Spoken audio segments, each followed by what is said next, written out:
1282, Edward I, King of England, gave this part of Wales to John de Warenne, a powerful baron and military campaigner. De Warenne chose this spot, close to a strategic river crossing, as the location to build his castle. Its role was to be the power base from which he could control his newly conquered territory. Before all this, by 1260, Warenne had joined the party of Simon de Montfort. He switched back to the king's side in 1263, and in April 1264 he and Roger de Leybourne were besieged by de Montfort at Rochester Castle.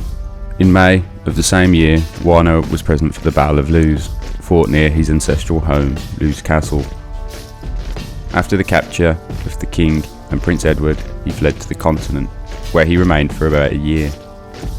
His estates were confiscated, but were subsequently restored. He returned to fight in the campaign which culminated in the Battle of Evesham, the Battle of Chesterfield, and the siege of Kenilworth Castle. Stonework in front of you is all that remains of an impressive castle that once dominated the village of Holt. The five-sided castle had round towers at each corner and was protected by a moat at the River Dee. In 1296, the king appointed de Warenne warden of the kingdom and lands of Scotland. However, Warenne returned to England a few months later, claiming that the Scottish climate was bad for his health. The following spring saw the rebellion of William Wallace. Warenne was ordered to lead his army north by the king after initially refusing to return to Scotland. He was defeated by Wallace at the Battle of Stirling Bridge and fled to York. Nevertheless, the king appointed Warenne captain of the next campaign against the Scots in early 1298.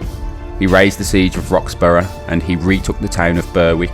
The king himself took the field later that year, and Warenne was one of the commanders during the decisive English victory at the Battle of Falkirk. The castle was completed by 1311 and proved impregnable. King Richard II made the castle his personal treasure house in 1398 because it was so secure.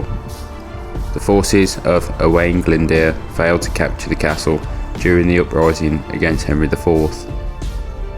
2 centuries later, during the Civil War, the castle garrison only surrendered to Parliament after withstanding a siege for 11 months.